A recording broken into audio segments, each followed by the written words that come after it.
سلام، خیلی خوش اومدیم به یه ویدیو دیگه. امروز من یه قرار خیلی مهم دارم که شما هم باید با من سر این قرار بیاید. حالا چه قراری هست؟ اگه شما میخواین بدونید که توی آلمان خونه چجوری باید اجاره کنید، از کجا باید اجاره کنید و خونه هاش چه شکلیه، با من در ادامه ویدیو همراه باشید. امروز هوا بارونیه. من میخواستم قرار کنسل کنم ولی دیدم خیلی هوا خوبه، بارونیه و کنسلش نکردم. امیدوارم هر جا هستید لذت ببرید و قدر نعمت‌های خدا رو بدونید. بیاییم ما هم بریم، دیرمون میشه. خب ما رسیدیم. قبل از اینکه بریم توی خونه رو بهتون نشون بدم، شما میتونید از روی این سایته که الان توی تصویر دارید میبینید به راحتی توی آلمان خونه اجاره کنید. فقط چند تا نکته است که من باید بهتون بگم، حواستون باشه که در ادامه ویدیو بهتون میگم. بریم ما هم توی خونه رو ببینیم. این در ورودیه که شما دارید میبینید، درشو باز میکنید. این همون دستشویشه که شما دارید میبینید، سقف چوبی داره، یه دونه وان داره و یه دونه دوش سرپایی داره. این هم دوش سرپاییش. این خونه‌ای که الان میخوام بهتون نشون بدم با وسایله، یعنی اگه شما بخواید با وسیله یه خونه رو اجاره کنید توی آلمان این شکلی. این یه دونه اتاق 2 تختشه. حالا اگه بچه داشته باشید، این شطوری است که در خونه همه میخوابه. منتهاش من الان وقتشو ندارم بیاد در خونم. یا هم خونه 2 تا تخت داره کنار هم، یه دونه میز مطالعه و یه کمد خیلی خوشگل بزرگ. اینم ویو پنجرشه. یورره. چه ویو قشنگی. یورره آدم دلش میخواد زوزه بکشه. و حالا میریم سراغ این. یه دونه خواب دیگه هم داره و یه دونه کمد. یه کمد برای حوله و ایناست. 2 تا تخت کوچیک دوباره داره اگه بچه داشته باشین. ولکن باز شروع کردی. من نه اصلا فکرشو نکن. یا اگه هم خونه، یعنی 2 تا تخت مجزا داره، یه میز مطالعه با یه رخت‌آویز. میگم که این خونش مبل است. اینم ویو این سمتش. رسیدیم به آشپزخونهش. یه میز 4 نفره داره، گازوفر داره و این که هود داره، سینک و حالا یه حالت شیربونی داره. میبینید سقفاش این شکلی، یعنی شیب داره. شیب دارش میکنم. یه یخچال کوچیک داره، مایکروویو داره و همه چی، چای ساز و قهوه ساز اینم داره. اینم ویو پنجره آشپزخونهشه که سقفای شیب دارش رو میبینید. چه نمت بارونی از اینجا معلومه. اینم ویو آشپزخونهش. اینم با چراغ آشپزخونه مشکلش.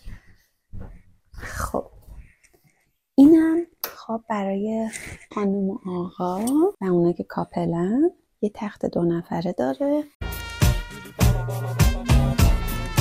کمد و اینم فکر میکنم جای تلویزیونش باشه ولی تلویزیونشو این سمت گذاشته. تلویزیونش این سمته و یه دونه مبل تیوی و یه مبل کوچولو هم گذاشته که شما بخواین تلویزیون ببینید تو اتاقتون. تو اتاقش تقریبا مستره ولی هم دستشویی نداره دیگه، نمیشه بهش گفت مستر. اگه کاپل باشی الکن حاج خانم، بکن یه همچین جایی هم داری. صبح باز میکنیم یه بالکن. خاک برسن. این میزو داری توی بالکن، رخت‌آویزم داره و اینم ویو اینجا که شهر کلا زیر پاته.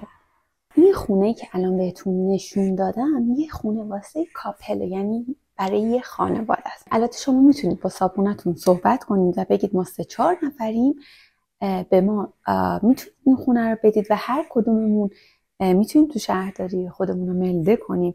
اگه قبول کرد بهتون اون سند واسه ملده کردن داد، شما میتونید خونه راحت بگیرید و 3-4 نفری با هم زندگی کنید. علی اگه قبول نکرد بعد بگردین طبیعتاً دنبال یه خونه کوچیک‌تر. اگه مله گردن نمیدونید چیه، به این لینک سر بزنید و ویدیوشو حتما ببینید. این خونه مبل است و به درد کسایی میخوره که خانواده‌ان. حالا اگه مجرد باشیم، تنها باشیم و یه خونه کوچیک‌تر اگه بخوایم، الان میریم با هم دیگه اون یکی خونه رو نشونتون میدم. البته گفتم یه نکته از حواستون باشه واسه خونه پیدا کردن. نکتهش اینه که اجاره این خونه ها، یعنی بخوام به فارسی بگم ترجمه کنم، یعنی میشه گرم و سرد. یعنی اجاره گرم داره و اجاره سرد داره. چه فرقی میکنه؟ ممکنه مثلا توی آگهی که دارید حالا شما از توی اون لینک ها میبینید، اجاره سردش یه مثلا 1000 یورو باشه ولی اجاره گرمش 1500 تا 2000 تا باشه و شما میرید قرارداد میبینید میگید شما زدید 1000 تا ولی مثلا وارمیته، حالا اجاره گرم 1500 تاست ببال. البته برای اینجا فکر میکنم من نپرسیدم هنوز، فعلا فقط اجازه بازدید و فیلم برداری گرفتم، ولی حتما میپرسم و مینویسم زیر این ویدیو که قیمتاش چجوری بود برای این خونه به این بزرگی. البته این شهر یه شهر کوچیکه، شهرهای بزرگ قیمتاش مطمئناً فرق میکنه. خب طبیعتاً شهر بزرگ خرج و خورد و خوراک و کلاً اجاره خونه زیادتره. بریم حالا یه خونه مجردی یا یه خونه کوچیک دانشجویی رو با هم ببینیم. با من همراه باشید. اکثر خونه‌هایی که من رفتم واسه دیدنش، واسه اجاره کردنش، ماشین لباسشویی و خوشکنش توی زیرزمینش بوده. حالا بوده خونه‌هایی که مثلا توی خود خونم ماشین لباسشویی و خوشکن داشته باشه، ولی حالا شهرهایی که مثلا حالا کوچیک‌تر، خونه‌هاشون بزرگتر، ویلای طوره، اکثرا میذارن توی زیرزمین. اینم گذاشته ماشین خوشکنش و ماشین لباسشویی. میز اتوش هم اینجاست. خود اتوش هم فکر میکنم این بالا گذاشته. آره اینم اتوشه. دفترچه‌های ماشین لباسشویی خوشکنش هم گذاشته اینجا که اگه شما کار کردن باهاشو بلد نباشین بتونین بخونید و استفاده کنید. حالا با هم بریم اون خونه دانشجویی رو بهتون نشون بدم. خب این در ورودیشه. میبینید که روی در ورودی علامت سیگار کشیدن ممنوعه رو گذاشته. توی اکثر خونه‌های آلمان سیگار کشیدن ممنوعه و تو نباید توی خونه سیگار بکشی. اینم یکی از اون ممنوعات. اول که وارد خونه میشین یه دونه همدستشویی داره. کلا این خونه که الان میخوام بهتون نشون بدم واسه یه نفره و به بیشتر از یه نفر اجاره داده نمیشه. این همدستشوییشه، روشویی داره، آینه داره. میبینید چقدر بزرگه. حمومش، دستشوییش، یه دونه ترازو هم داره. اینم حمومش، دستشوییش و وزنش، حالا ترازوش. شما که از حموم میایین بیرون جلو آینه وای میسین و میگید ای آینه جادویی من ملکه این سرزمینم. ای آینه، از من خوشگل‌تر توی این دنیا وجود داره. بعد آینه نمیتونه حرف بزنه، شما قبلش ببینید چی مصرف کردید. 2 تا پله میخوره میرسه به یک کمد. در کمد باز میشه و شما میتونید وسیله‌هاتون رو بذارید. یادتون باشه من هی یادآوری میکنم این خونه واسه یک نفر. حالا میریم توی اتاق. بذارید چراغ یادم نره. خب رسیدیم. این یه تخت یک نفره است که دارید میبینید. البته میدونید که توی آلمان الان چون فعلا برای بازدیده اینجوری گذاشتن، چرا نچسبوندن؟ چرا؟ یکی از علتهایی که حالا الان که برای اجاره گذاشتن، ولی اگه شما حتما توی آلمان خونه اجاره کردین حتما خونتون رو هوا بدین.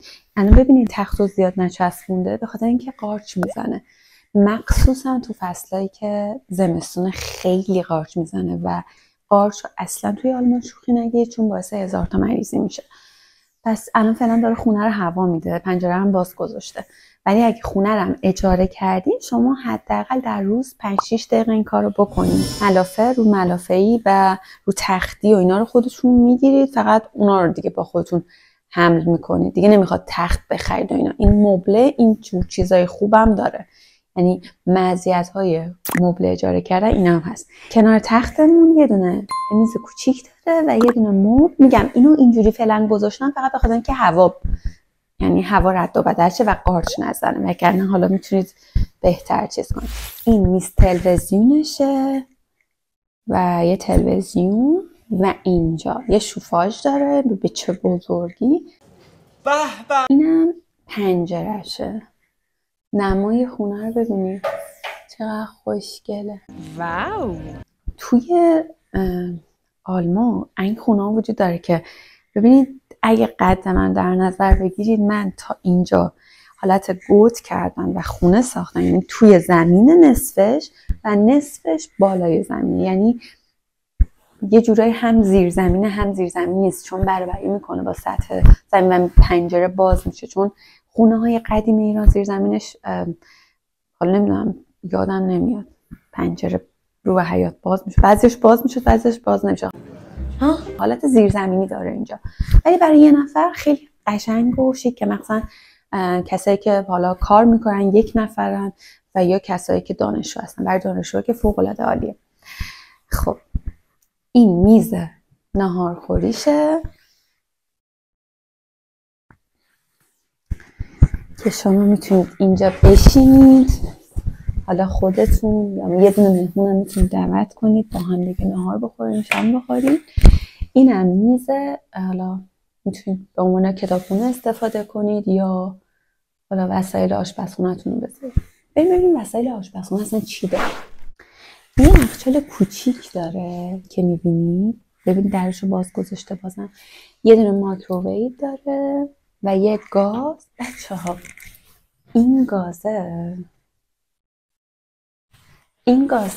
نگاه نکنید به این فسقل، این فر داره، یعنی شما میتونید از فرش هم استفاده کنید، مارکش هم باشه. خب حالا اینم سینی فرش. بچه من یه چیز باحال کشفش کردم.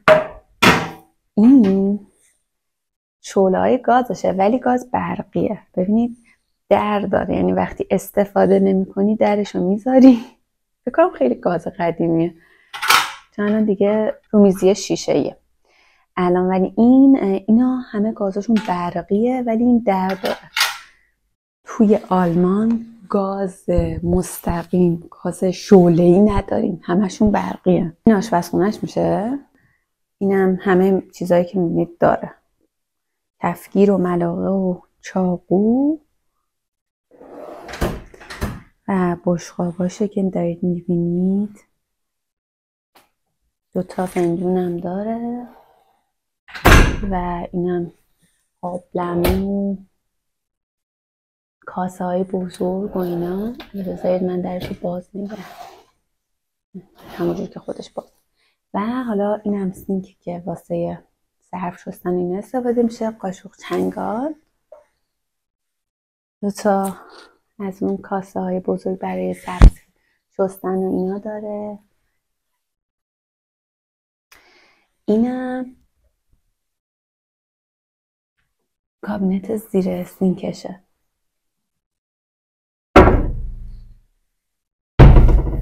اینم لیوان و اینا، چای هم گذاشته. و این که این بود دیگه، این کل خونه بود واسه 1 نفر. ببینید این کل خونه دانشجویی برای 1 نفر، یعنی از درک وارد میشه. من یه نکته دیگه بگم، خوابگاه‌های دانشجویی تقریبا همینه، به اضافه که همون دستشوییش هم توی خود خونه است. یعنی فکر کنید اون یه تیکه که حالا مثلا این یه تیکه رو یه همون دستشویی کوچیک گذاشتن، کلش همین. این چون خونه بهتره به نظر من از خوابگاه. البته خوابگاه‌هایی که توی آلمان هستن به نظر من خوبن و برای 1 نفر عالیه. خوابگاه‌های متأهلی هم داریم که اونا هم خوبن. بستگی داره که شما چقدر بخواید هزینه کنید و با اون بودجه‌ای که دارین چی براتون مناسب تره. مرسی که تا اینجای ویدیو همراه من بودید. دوستتون دارم. مرسی از همه کامنتاتون. من همه کامنت ها رو میخونم، تک به تک جواب میدم. دوستتون دارم. از این هوای بارونی لذت ببریم و منم باید توی هوا برگردم. این منظر تنهاتون بذارم. یه حالت شیبش رو نمیم احساس کنیم. چه خوشگله. چه گلایی داره.